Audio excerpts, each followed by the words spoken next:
আমি শান্তনু মাইতি আমার প্রোফাইল। আপনারা বিগত কয়েকদিন ধরে দেখছি অনেকে আমাকে কমেন্ট করে আসছেন যে আমি যে ভিডিওগুলো বানিয়েছিলাম ওতে বলেছিলাম যে যদি ব্যাকগ্রাউন্ড মিউজিক ব্যবহার করেন সেটা কপিরাইট ফ্রি আছে কি নাই সেটা জানবেন, জেনে তারপরে ভিডিও করবেন। তো সেই পরিপ্রেক্ষিতে অনেকে কমেন্ট করেছেন যে আমরা তো মিউজিক ইউজ করছি কিন্তু ওটা কপিরাইট আছে কি নাই বুঝবো কী করে।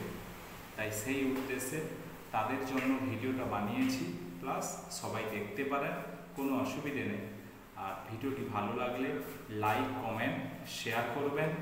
যদি স্কিপ করে চলে যেতে চান কোনো অসুবিধে নেই। ওকে, চলুন ভিডিও কিভাবে তার প্রসেস আর প্রত্যেকটা স্টেপ বাই স্টেপ কিন্তু আমি আপনাদের সামনে দেখাবো। আপনারা দেখে কিন্তু বুঝে নিতে পারবেন কি করে কপিরাইট পড়ছে আপনার ভিডিওতে, কি পড়ছে না।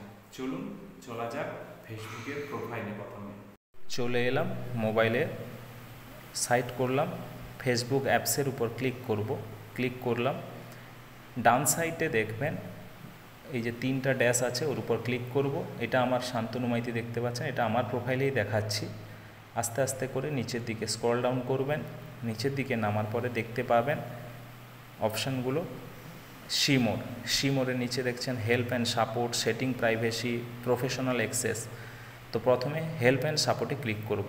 হেল্প অ্যান্ড সাপোর্টে ক্লিক করার পর ওর মধ্যে যে folder help centre, create support inbox, report A problem, terms and policies, আমরা সাপোর্ট ইনবক্সে ক্লিক করব। ক্লিক করার পরে এই যে রিপোর্টসে দুটো দেখাচ্ছে, রিপোর্টস অ্যাবাউট আদার্স, এখানে দেখব নো রিপোর্টস। তাহলে ভাববেন কোনো রিপোর্ট নেই আপনার।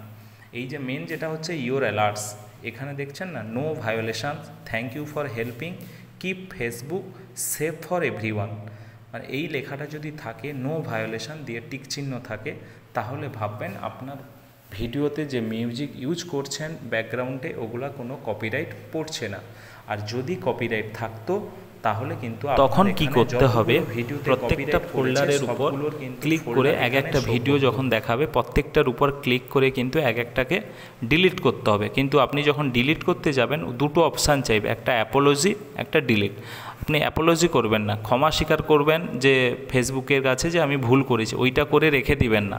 আপনি ক্ষমা স্বীকার অ্যাপোলজির অপশানটাকে যাবেন না, আপনি ডিলিটের অপশানে যাবেন। ডিলিট করে দিলেই আপনি ভাববেন যে আপনার পেজ থেকে বা প্রোফাইলে আপনি ফ্রি থাকবেন, নিট অ্যান্ড ক্লিন থাকবে আপনার প্রোফাইল। তাই সবাইকে বলবো আপনারা এইভাবেই প্রসেস করবেন আর ডিলিট করে দিবেন। আর ভিডিওটি ভালো লাগলে লাইক, কমেন্ট অবশ্যই করবেন।